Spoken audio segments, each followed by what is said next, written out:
తాకట్టులో ఉన్న బంగారాన్ని విడిపించి ఆ రోజున్న మార్కెట్ ధర కట్టి మిగిలిన డబ్బును మీకు అందిస్తుంది కొమ్మూరి గోల్డ్.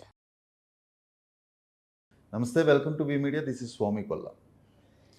యాక్చువల్గా మధ్యప్రదేశ్ రాజ్యసభ నామినేషన్ తిరస్కరించిన తర్వాత దీనిలో కాంగ్రెస్ వస్తుందని బీజేపీ వస్తుందని కాంగ్రెస్ అనుకున్న టైంలో నిన్న మోడీని రేవంత్ రెడ్డి వెళ్ళి మళ్ళీ కలవటం, ఆ ఫోటో ఈరోజు పెద్ద హాట్ టాపిక్. అంటే మోడీని గతం హైదరాబాద్ వచ్చినప్పుడు కూడా రేవంత్ రెడ్డిని నాతో కలిసి రా మనం పాలిద్దాం అంటున్నారు. ఓ పక్క మోడీ ఏమో నా నెక్స్ట్ టార్గెట్ తెలంగాణ అంటున్నారు. సో ఇలాంటి టైంలో అందులోనూ ఈ రాజ్యసభ నామినేషన్ రావడం, దీనిలో బీజేపీ కుట్ర ఉందంటూ మళ్ళీ సుప్రీంకోర్టుకి వెళ్ళినా కూడా సుప్రీంకోర్టు కూడా తీసేసి పిటిషన్ తిరస్కరించడం, ఇదంతా జరుగుతున్న కాంట్రవర్షియల్ టైంలో రేవంత్ రెడ్డి మోదీని కలవడం ఇప్పుడు ఒక కాంగ్రెస్లోనే చర్చ నడుస్తుంది. సో దీని గురించి మాట్లాడటానికి మనతో పాటు రామ్నాథ్ గారు ఉన్నారు, పొలిటికల్ అనలిస్ట్. ఆయన అడిగి దీని గురించి మరిన్ని వివరాలు తెలుసుకుందాం. సో చూసారన్నా ఎలా ఉంది ఏంటి? ఇప్పుడు రేవంత్ రెడ్డి మోడీ ఫోటో బాగా వైరల్ అవుతుంది ఈరోజు, సోషల్ మీడియా మొత్తం హల్చల్ చేస్తుంది. దానికి సంబంధించిన కేసు, దాని పూర్వపరాలు అనేది తెలుసు కదా. సో ఎలా చూడాలి ఇప్పుడు? మోదీ నిజంగానే రేపు పొద్దున రేవంత్ రెడ్డిని అడ్డం పెట్టుకుని తెలంగాణలో బీజేపీని అధికారంలోకి తీసుకురావాలని ట్రై చేస్తున్నాడా, లేదు రాజ్యసభ నామినేషన్ ఉపసంహరణలో ఈ కేసులో కూడా కాంగ్రెస్ బీజేపీ ఒకరి మీద ఒకరు ఆరోపణలు చేసుకున్నాయి, దీనంతా ఎలా చూడాల్సి? అంటే ముందు మనం దేశంలో దాదాపుగా రాజ్యసభ స్థానాలకు వేకెంట్ పడ్డం, ఆ క్రమంలో మనం చూస్తున్నాం. అంటే మధ్యప్రదేశ్ ఎందుకు అటెన్షన్ అయింది, ఎందుకు సెంటర్ ఆఫ్ అట్రాక్షన్గా నిలిచింది మధ్యప్రదేశ్ రాజ్యసభ ఎన్నిక అంటే, అక్కడ తెలంగాణ ఇన్ఛార్జిగా ఉన్నటువంటి మీనాక్షి నటరాజన్ గారు అక్కడ నామినేషన్ వేయడం. సో సహజంగా నీకు ఒకసారి సంఖ్యాపరంగా తీసుకుంటే కాంగ్రెస్కు అక్కడ ఒక రాజ్యసభకు కావాల్సిన సంఖ్యాబలం ఉంది. అంటే 58 మంది కావాలి అక్కడ ఒక రాజ్యసభ ఎంపీ గెలవాలంటే, కానీ వీళ్ళకి 62 స్థానాలు ఉన్నాయి. సో ఆ కోణంలో వీళ్ళు నామినేషన్ వేయడం జరిగింది. తర్వాత వాళ్ళు కౌంటర్గా 3 అభ్యర్థిని కూడా నిలబెట్టారు. సో అందరూ ఏమనుకున్నారంటే 3 అభ్యర్థి నిలబెట్టారు కాబట్టి ఎన్నిక జరుగుతుంది, ఖచ్చితంగా కాంగ్రెస్ నుంచి కొంతమంది హార్స్ రైడింగ్ జరుగుతుంది, సో ఆ రకంగా ఎన్నిక జరుగుతుందేమో అనుకున్నాం అంతా, దేశం అంతా కూడా సహజంగా. సో కానీ దానికి ఆపోజిట్గా ఊహించని పరిణామం జరిగింది. అంటే ఈమె నామినేషన్ని తిరస్కరించడం, అంటే సాంకేతికంగా కొన్ని కారణాలు చూపెడుతూ ఈమె నామినేషన్ రిజెక్ట్ అవ్వడం, అంటే దానిపైన మళ్ళీ కాంగ్రెస్ పార్టీ సుప్రీంకోర్టు కూడా నిన్న వాళ్ళు చెప్పడం, మేము ఎలక్షన్ ప్రాసెస్లో ఇన్వాల్వ్ కాలేమంటూ చెప్పి వాళ్ళు పాత తీర్పులను వాళ్ళు చెప్పడం. సో ఈ ఎపిసోడ్ అంతా మనం చూసాం నిన్నటి వరకు. కానీ ఇక్కడ చూడాల్సింది ఏంటంటే మీనాక్షి నటరాజన్ అనేటువంటి ఆమె గురించి మాట్లాడితే, ఆమె ఒక ప్రత్యేకమైనటువంటి శైలి, అంటే చాలా నిరాడంబరత, ఒక గాంధేయవాదం. సో చాలా ఇప్పటికీ కొన్ని ప్రిన్సిపల్స్ ఫాలో అవ్వడం. మీకు చాలా వరకు గుర్తుందో లేదో, ఆమె తెలంగాణ ఇన్ఛార్జ్ తీసుకున్న రోజు కూడా ఆమె కాచిగూడ రైల్వేలో ప్రయాణం చేయడం జరిగింది. అంటే ఆమె ఒక సందేశం ఇవ్వడం, ఒక మెసేజ్ ఇవ్వడం అనేది ఈరోజు కూడా కనపడుతుంది. సో అలాంటి వ్యక్తుల విషయంలో కూడా రాజ్యసభ అంటేనే సహజంగా మనం అనుకుంటాం పెద్దల సభ, శాశ్వత సభ, చాలా పరిణితి చెందిన వాళ్ళు, చాలా ఎక్స్పర్ట్స్ అక్కడ ఉంటారు అనుకుంటాం. సో కానీ అలాంటి ఎన్నికను కూడా ఈరోజు ఒక స్థానిక సంస్థల ఎన్నికల స్థాయికి దిగజార్చినట్టుగా చూడాలి మనం రాజకీయంగా తీసుకున్నప్పుడు.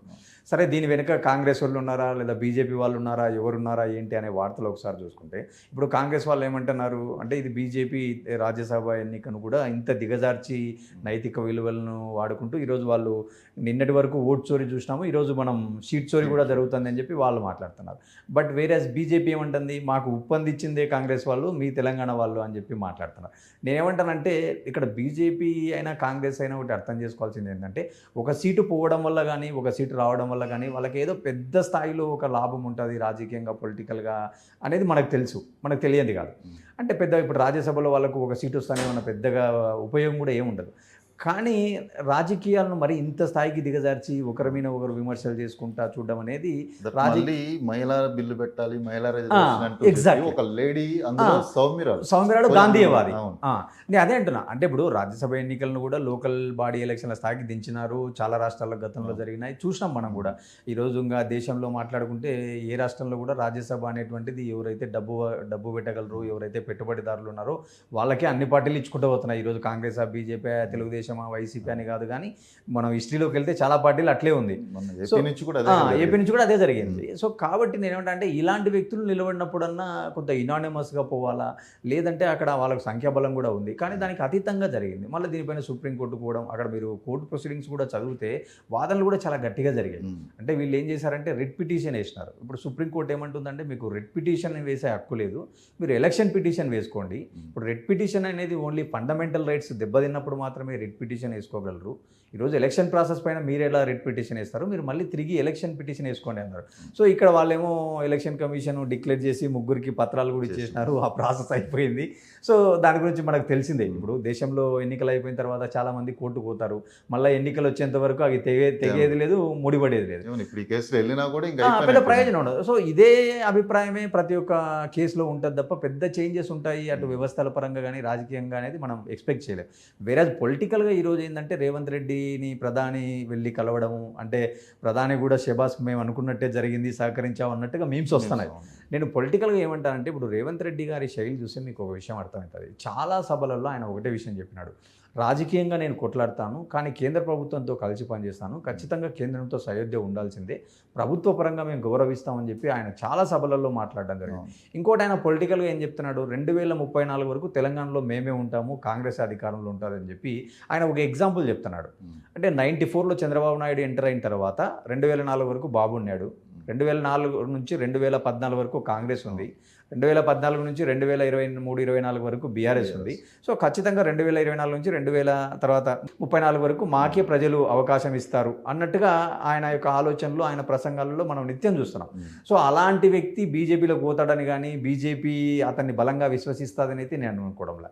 కాకపోతే ఇక్కడ బీజేపీ రాజకీయంగా ఒకవేళ తెలంగాణ మాకు నెక్స్ట్ టార్గెట్ కాబట్టి మహారాష్ట్రలో జరిగినట్టుగా లేదా వేరే రాష్ట్రాల్లో బీజేపీ రాజకీయం జరిగినట్టుగా ఇక్కడ జరగచ్చా అనేటువంటి కోణంలో కొంత ఈ మీడియా కానీ స్పెక్యులేషన్స్ పొలిటికల్గా ఉండొచ్చేమో. కానీ కొన్ని ఊహాగానాలు ఏంటంటే కర్ణాటకలో ముఖ్యమంత్రిని మార్చినట్టు రేపు రేవంత్ రెడ్డిని కూడా మారుస్తారు, ఈయన అందుకే మోడీకి దగ్గరగా వెళ్తున్నాడు, నెక్స్ట్ బీజేపీ కూడా మేము తెలంగాణ టార్గెట్ అన్నప్పుడు అందులో రేవంత్ రెడ్డిని టార్గెట్ చేసుకొని తెలంగాణ మీద రావాలని. అంటే తెలంగాణలో ఆ స్పేస్ లేదు కదా. ఇప్పుడు అక్కడ ఆల్రెడీ బిఫోర్ ఎలక్షనే అగ్రిమెంట్ ఉంది, 2.5 years అని చెప్పి వాళ్ళిద్దరు మాట్లాడుకొని ఆ రోజు సిద్ధరామయ్యకు పవర్ షేరింగ్ ఇచ్చినట్టుగా కనపడింది. అంటే 3 years 2 years లాగా. సో ఆ కోణంలోనే ఈరోజు అక్కడ ట్రాన్సిషన్ జరిగింది తప్ప ఇప్పుడు ఇక్కడ అట్లాంటి ఒప్పందాలు ఏం లేవు కదా. క్లియర్గా రేవంత్ రెడ్డికి ఈరోజు కూడా చాలామంది మీరు కాంగ్రెస్ నాయకులు ఏం మాట్లాడుతున్నారు, ఈ 5 ఏళ్ల తర్వాత మళ్ళీ తిరిగి కాంగ్రెస్ అధికారంలోకి వచ్చిందంటే మళ్ళీ రేవంత్ రెడ్డి అని చెప్పి చాలామంది కాంగ్రెస్ నాయకులు మాట్లాడుతున్నారు. ఇంకొక సైడు దేశంలో కాంగ్రెస్ పార్టీ ఏ అత్యున్నత స్థాయి మీటింగ్లో అయినా ఏ నిర్ణయం తీసుకున్నా అందులో రేవంత్ రెడ్డి పాత్ర ఎంతో కొంత కనపడుతోంది. బీసీ గణన ఇక్కడ ఆయనే చేయడం మొదలుపెట్టాడు. తర్వాత ఈరోజు కేంద్ర ప్రభుత్వం కూడా దాన్ని కులగణను మేము కూడా చేస్తున్నాం అని చెప్పి వాళ్ళు ప్రకటించడం, రాహుల్ గాంధీ కూడా దేశవ్యాప్తంగా చేయాలని చెప్పి ఆయన డిమాండ్ చేయడం. సో ఇవెల్లా చూసినప్పుడు ఏమనిపిస్తుందంటే రాహుల్ గాంధీ కాంగ్రెస్ హైకమాండ్ వద్ద కానీ రాహుల్ గాంధీ దగ్గర కానీ రేవంత్ రెడ్డి గుడ్ బుక్స్లో ఉన్నాడు. సో ఇలాంటి సందర్భంలో ఇలాంటి ఇంటర్నల్ టైఅప్స్ కానీ ఇంకోటి చేస్తాడని అయితే నేను అనుకోవడం. కేరళలో కూడా రేవంత్ రెడ్డి పర్యటించడం, అధికారంలో రావడం కాంగ్రెస్ తర్వాత అది కూడా ఎంతో కొంత పొలిటికల్గా ఈయన ఇచ్చిన స్టేట్మెంట్స్ కానీ ఈయన వాయిస్ కానీ అప్పుడు కొంత జనాల్లోకి వెళ్ళింది కదా. సహజంగా బిఫోర్ ఎలక్షన్ 1 week అనుకుంటా ఐ థింక్ మొత్తం డిస్కషన్ అంతా తెలంగాణ సీఎం చుట్టే జరిగింది కేరళలో కూడా. సో కాబట్టి నేను ఏమంటానంటే కాంగ్రెస్కు ఒక మంచి వాయిస్గా ఉన్నాడు, కాంగ్రెస్తో సంబంధాలు బలంగా ఉన్నాయి. వేరే అట్ ద సేమ్ టైం గతంలో మీకు ఒకసారి బాగా గుర్తుందో లేదో బండారు దత్తాత్రేయ గారి పుస్తకావిష్కరణ సభలో ఆయన ఒక మాట మాట్లాడారు, నా స్కూలు బీజేపీలో జరిగింది, నా కాలేజీ టీడీపీలో జరిగింది, ఈరోజు నేను రాహుల్ గాంధీ దగ్గర పనిచేస్తానని. అంటే ఇక్కడ రాజకీయాల్లో చూడాల్సింది ఏంటంటే మనం ఏ వేదిక మీద ఉన్నప్పుడు ఆ వేదికకు పూర్తిగా విశ్వాసంగా నమ్మకంగా పనిచేసినప్పుడే మనకు విలువలు ఉంటాయి తప్ప సో లోపల ఏదైనా వేరే ఈక్వేషన్స్ ఉంటే మాత్రం ఖచ్చితంగా ఏదో ఒక రోజు అది బయటపడక మానదు. సో అలాంటి వాటికి కూడా లాంగ్టివిటీ ఉండదు, పొలిటికల్గా లాంగ్టివిటీ ఉండదు. కాబట్టి సో ఇప్పుడు ఈ బీజేపీ యొక్క రాజకీయాలు బలంగా మనం చూస్తున్నాం. అంటే వాళ్ళు ఆర్ఎస్ఎస్ నేపథ్యం, సో బీజేపీకి చాలా సుదీర్ఘకాలంగా ఎవరైతే లాయల్గా ఉంటారో అలాంటి వాళ్ళనే వాళ్ళు పట్టం కడతారు తప్ప ఇట్లా పారాచూట్ లాగా ఏదో ఒక 2 నెలల ముందు 3 నెలల ముందు వాళ్ళు అధికారం ఇచ్చిన వాళ్ళు చాలా తక్కువ. ఎక్కడ కనపడింది మనకు అలాంటి నేపథ్యం? పశ్చిమ బెంగాల్లో కనపడింది.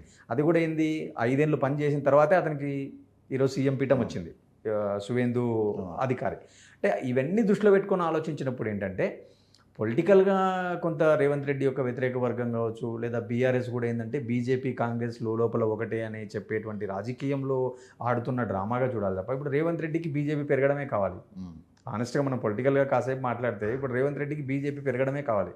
ఎందుకు ఈ మాట అనాల్సి వస్తుందంటే ఇప్పుడు 3 పోటీలు గట్టి పోటీ ఇచ్చినప్పుడు ఖచ్చితంగా కాంగ్రెస్కు ఉండే ఓటు కాంగ్రెస్కు బలంగా ఉంటుంది, ఆ ప్రభుత్వ వ్యతిరేక ఓటు కానీ వేరే ఓటు కానీ కొంత బీజేపీకి కన్సాలిడేట్ అయితే బీఆర్ఎస్ కూడా వీక్ అయినట్టే కదా. మోరోవర్ ఇప్పుడు బీఆర్ఎస్ యొక్క ఓటు వీక్ అయ్యే ఎంతో కొంత స్ప్లిట్ అయింది, టీడీపీ ఓటు ఇక్కడికి వచ్చింది, ఇప్పుడు గతంలో నీకు 2014లో గుర్తుందో లేదో దాదాపుగా 14.5% టీడీపీకి ఓట్ బ్యాంక్ ఉన్నది. అవును. 2014లో విభజన తర్వాత కూడా. అంటే టీడీపీ ఇక్కడ ఎంత బలమైన పార్టీ. సో అదే అలాంటి ఇప్పుడు రేవంత్ రెడ్డికి కూడా టీడీపీ ఓటింగ్ ప్లస్ అయింది. ప్లస్ అదే అంటున్నా. ఉమ్. అంటే ఆ రోజు కేసీఆర్ టీడీపీ యొక్క ఓటు మొత్తం గంపగుత్తుగా ఆయన తీసుకుపోయినాడు. ఇప్పుడు తర్వాత రోజులలో రేవంత్ రెడ్డి అదే స్ట్రాటజీ అప్లై చేసి ఈరోజు రేవంత్ రెడ్డి మొత్తం టీడీపీ పార్టీ యొక్క ఓట్ బ్యాంక్ అది ఈరోజు 5% ఉందా 7% ఉందా ఎంతనో ఉండని అవును. మొత్తం ఆయన తీసుకొని గంపగుత్తగా పోయినాడు. ఈరోజు రేపు కూటమిలో ఉన్నా కానీ కూడా ఇక్కడ టీడీపీ పోటీ చేసేటువంటి అవకాశాలు ఉన్నాయా? ఆ అవకాశమే లేదు. ఇక్కడ ఇండైరెక్ట్గా మొత్తం చూడాలి. టీడీపీ మరి జనసేనని నేను ఇక్కడ పోటీ చేస్తాను అన్నప్పుడు బీజేపీతో ఆల్రెడీ పొత్తులో ఉన్నారు కాబట్టి టీడీపీని లోకేష్ కూడా అన్నాడు నేను అంటే ఇక్కడ తెలంగాణలో బీజేపీ పార్టీ- చెప్తుంది కదా తెలంగాణలో మాకు ఎవరితో పొత్తు లేదని చెప్పి బీజేపీ ఓపెన్ స్టేట్మెంట్ అవును. ఇస్తుంది కదా. అటు రామచంద్రరావు గారు ఇస్తున్నారు, బీజేపీలోని కీలక నాయకులు కూడా వాళ్ళు ఏమంటున్నారు, తెలంగాణలో మాకు పొత్తులు కూటమి సంబంధం లేదు, తెలంగాణలో మేము ఇండివిడువల్గా పోతాం అంటున్నాడు. మరి నిన్న కూడా మీరు చూసినారో లేదో కేసీఆర్ కూడా అన్నాడు మేము కూడా ఒంటరిగానే పోతామని. అవును. అంటే ఇక్కడ ప్రతి ఒక్కరికి ఒక భయం ఏముందంటే బీజేపీతో పోతాము అంటే కనుక ప్రజలు మనల్ని ఎలా చూస్తారో ఉమ్. అనేటువంటి భయం వాళ్ళకు ఉంది వీళ్ళకు ఉంది. ఇప్పుడు బీఆర్ఎస్తో బీజేపీ పోయినా ప్రాబ్లమే, అవును. బీజేపీతో బీఆర్ఎస్ పోయినా ప్రాబ్లమే. సో వాళ్ళు కూడా ఏం చేస్తున్నారు, మనం సొంతంగానే పోవాలా తప్ప మనం ఏదో కంబైన్గా పోతే ఖచ్చితంగా ప్రాబ్లమ్స్ ఉన్నాయని చెప్పి వాళ్ళు గ్రహిస్తున్నారు. కాకపోతే ఇంకా ఎలక్షన్స్కి చాలా టైం ఉంది, అప్పటికి డైనమిక్స్ ఎలా ఉంటాయో. ఇప్పుడు మళ్ళీ కవిత కొత్తగా పార్టీ పెట్టింది, ఈరోజు టీఆర్ఎస్ పార్టీ నాదని చెప్పి మళ్ళీ బీఆర్ఎస్ కొట్టుకుంటుంది. ఈరోజు క్లెయిమ్ చేసింది, అవును. మళ్ళీ కంప్లైంట్ చేసింది. అంటే టీఆర్ఎస్ పార్టీ అనే పేరు మీరు ఎట్లా అలొకేట్ చేస్తారని. సో ఇన్ని ఆలోచనల మధ్యన మనం ఇప్పుడే ప్రిడిక్ట్ చేయలేము ఇలాంటి ఈక్వేషన్స్. బట్ కాకపోతే ఏంటంటే ఇప్పటి వరకు ఆలోచించినప్పుడు రేవంత్ రెడ్డికి అలాంటి ఆలోచనలు కానీ అలాంటి అవసరం లేదనేది నా భావన. ఓకే. ఇంకా మీనాక్షి నటరాజన్ గారి విషయం వస్తే ఆమె ఇన్ఛార్జిగా ఉన్నప్పుడు కొంతమంది కాంగ్రెస్ కార్యకర్తలను కొంచెం క్రమశిక్షణలో పెట్టే వేలో ఆమె ఎలాగో గాంధీవాది ఆమె కొంత స్ట్రిక్ట్ క్యాండిడేట్. స్ట్రిక్ట్గా ఉన్నారు కాబట్టి ఈరోజు ఆమె రాజ్యసభ నామినేషన్ క్యాన్సిల్ అవడానికి కారణం కూడా అది కేవలం తెలంగాణ నుంచి కాంగ్రెస్ కార్యకర్తలే అని చెప్పి, అంటే ఆ కేసుకు సంబంధించిన పిటిషన్ వేసిన ఆమె చెప్తుంది. ఓకే. నా దగ్గరికి ఎవరో ఒక కాంగ్రెస్కి సంబంధించిన వ్యక్తులు వచ్చారు, నేను ఆ కేసుకు సంబంధించిన ఫైల్ అడిగారు, ఇచ్చాను, అది తీసుకుని వెళ్ళారు, అదే ఇప్పుడు మధ్యప్రదేశ్ చేరింది, అందువల్ల ఇదంతా జరిగింది. అదే ఇప్పుడు కాంగ్రెస్ పార్టీలో ఉన్న జగ్గారెడ్డి గారు కూడా నేను చూశాను వాళ్ళ బయటలో, చాలామంది బయటలో చూశాను. అంటే మా వాళ్ళే ఒప్పందించారని చెప్పడం, దాని వెనక ఎవరున్నారని చెప్పి కేటీఆర్ గారు కూడా ట్విట్ పెట్టి ఎవరి ఫోటోలు పెట్టారో మనకు చూస్తుంది. అంటే ఎవరున్నారు దీని వెనక అన్నట్టుగా, అంటే రేవంత్ రెడ్డి అనుమయులే ఉన్నారు అన్నట్టుగా రాజకీయ వర్గాల్లో సర్కిల్లో చర్చ చేస్తున్నారు.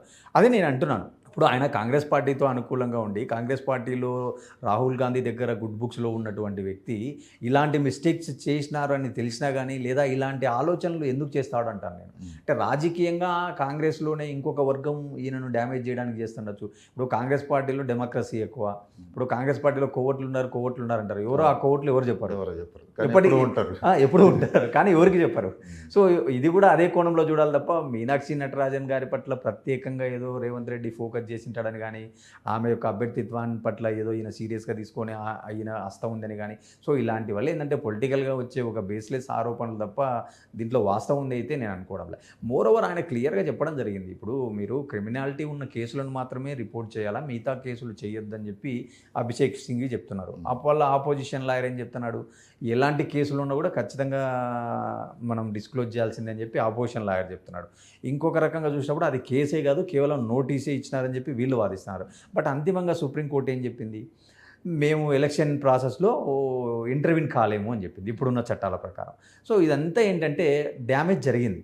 అల్టిమేట్గా కాంగ్రెస్ ఒక స్థానాన్ని కోల్పోయింది, బీజేపీ ఒక స్థానం గెలుచుకొని ఉండొచ్చు. కానీ దీనివల్ల మనకు అర్థమవుతుంది ఏంటంటే అంటే వ్యవస్థలను ఎవరికి అనుకూలంగా వాళ్ళు వాడుకుంటున్నారు తప్ప ఒక స్థానంతో వచ్చింది లేదు, పెద్దగా పోయేది లేదు పొలిటికల్గా. కానీ ఇక్కడ చూడాల్సింది ఏంటంటే నైతికంగా మన అడుగులు ఎట్లా పడుతున్నాయి. ఇప్పుడు సహజంగానే బీజేపీ పార్టీ మరీ పొలిటికల్గా వాళ్ళు వేరే రకంగా వాళ్ళ మతము వాళ్ళ పార్టీ వాళ్ళ ప్రిన్సిపల్ వాళ్ళు ఎంత ప్రచారం చేసుకున్నా కూడా, సో మరి ఇలాంటి వాళ్ళ దగ్గర కూడా అంటే ఎవరు ఒక గాంధీవాది లాంటి వ్యక్తి పొలిటికల్గా చాలా డిసిప్లిన్గా ఉన్నటువంటి వ్యక్తి పైన కూడా ఇట్లా చేయడం అంటే ఖచ్చితంగా రాజకీయాలలో ఎంతో కొంత ఈ విషయంలో మాత్రం ఎంతో కొంత నైతికంగా బీజేపీ కొంత దిగజారిందనే మనం మాట్లాడుకోవాలి. దానికి సంబంధించి జనాల అంటే బయట పబ్లిక్ కూడా అదే అంతే కదా. మరి ఒక లేడీ ఒక విషయంలో మీరు మంచి పాయింట్ చెప్పినారు. ఇప్పుడు మేము 33% మహిళలకు ఇస్తాము, అది ఇస్తామని చెప్పిన మాట్లాడిన వ్యక్తులు అలాంటి ఒక మహిళ విషయంలో ఇంత రాజకీయం అవసరమా? ఒక నిజంగా వాళ్ళకి సంఖ్యాబలం లేకుంటే ఓకే, అది వేరే విషయం. వాళ్ళకి సంఖ్యాబలం ఉంది కదా అక్కడ. సో దీనిలో కాంగ్రెస్ ప్రమేయం ఉందా, బీజేపీ ప్రమేయం ఉందా అని ఒకరు అనుకోవడం కంటే ఇప్పుడు ఆ సీటు దగ్గర ఇప్పుడు ఎంత చులకనైపోయింది బీజేపీ. ఖచ్చితంగా చులకనైనట్టే కదా. అదేంటా నేను ఇప్పుడు బీజేపీ సహజంగానే వాళ్ళు ఏం చెప్పుకుంటారు, మేము కరప్షన్ ఉండదు, డైనాసిటీ పాలిటిక్స్ ఉండదు, సో వాళ్ళకుండే పాజిటివ్స్ కొన్ని వాళ్ళకు ఉన్నాయి కదా దేశంలో. సో వాళ్ళు మళ్ళీ ఇలాంటి విషయాలలోకి వచ్చేసరికి ఇది కంప్లీట్ నైతికతకు సంబంధించిన విషయం. సరే టెక్నికల్గా మనం కాసేపు పక్కన పెడదాం. ఇప్పుడు వాళ్ళు క్లియర్గా అంటున్నారు, ఇప్పుడు మోడీకి ఎన్ని నోటీసులు వచ్చుంటాయి దేశంలో, ఆయన మొత్తం అఫిడవిట్లో ఆయనకు వచ్చిన నోటీసులన్నీ ఆయన పెడుతున్నాడా అని కూడా మాట్లాడుతున్నారు కదా. ఎఫ్ఐఆర్ కూడా లేదు కదా, పేరు మీద ఎఫ్ఐఆర్ లేదు, ఏమీ లేదు, జస్ట్ ఒక లీగల్ నోటీస్ వచ్చింది అంతే. అది కూడా పెద్ద ఇష్యూ కాదని, అది ఈవెన్ ఈ రోజు రాష్ట్రం మొత్తం కాదు, దేశం మొత్తం చర్చ అదే కదా. ఎక్కడో మధ్యప్రదేశ్లో సాదాసీదాగా ఏదో ఆ రాష్ట్రం వరకు జరగాల్సిన ఒక ఎన్నికను ఈరోజు దేశవ్యాప్తంగా తీసుకొని చర్చకు తేవడం అనేది. మనం కూడా ఇప్పుడు మిగతా అన్ని స్టేట్స్ చూసుకుంటే ఇప్పుడు ఏపీలో ఉన్నారు, అన్ని దేశంలో అన్ని రాష్ట్రాలు చేసే పని అది. రాజ్యసభ అంటే చాలు కోటీసుడు, అసలు సంబంధం కూడా మనకి ఎవరు పెట్టుబడి పెట్టినారు, ఎవరు పెట్టుబడి పెట్టగలరు ఉండదు. సానా సతీష్ ఎవరు, నాకు ఇల్లే లేదు కానీ కోట్ల రూపాయల డబ్బులు ఉన్నాయి, సొంత ఇల్లు లేదని చెప్పి అప్పుడు పెట్టలేరు అసలు. సో ఇలాగ డబ్బులు ఉన్న వాళ్ళకే రాజ్యసభలు అని మనం ఎప్పటి నుంచో చూస్తున్నాం. సినిమా ఆర్టిస్టులు మోహన్ బాబు వచ్చినా ఎవరు వచ్చినా ఇలా అందరినీ డబ్బులు ఉన్న వాళ్ళని దొడ్డిదారిన రాజ్యసభకు పంపించే ప్రభుత్వాలు ఇలా ఒక సిన్సియర్గా ఉన్న ఒక మహిళ కాడి ఇంత దరిద్రమైన ఆలోచన రాజకీయం కరెక్ట్ కాదు. సో ఇప్పుడు మళ్ళీ నటరాజన్కి ఏమన్నా ఆప్షన్ ఉందా ఇప్పుడు మళ్ళీ ఆమె ఫైట్ చేయడానికి? అంటే అదే నేను చెప్పాను కదా మీకు, వాళ్ళు రెడ్ పిటిషన్ వద్దు ఎలక్షన్ పిటిషన్ చేసుకున్నారు. ఎలక్షన్ పిటిషన్ అంటే ఏంటి మనకు తెలుసు. ఇప్పుడు ఎన్నికల అఫిడవిట్లో మోసాలు చేశారని కానీ, లేదా ఎన్నికల డ్యూరింగ్ ద ప్రాసెస్లో కొన్ని మిస్టేక్స్ జరిగాయని చెప్పి నువ్వు కోర్టుకు వెళ్తావు. సో కోర్టు సహజంగా ఆ పిటిషన్ ఏం చేస్తుంది, విచారిస్తా పోతుంది. అంటే the due course of action it will take more time కాబట్టి, సో మనం అవుట్పుట్ అనేది మనకు అంత ఈజీగా ఎక్స్పెక్ట్ చేయలేము. సో ఆశలు వదిలేసుకోవటం కాంగ్రెస్ అంతే ఇంకా. ఓకే థ్యాంక్ యూ అన్న.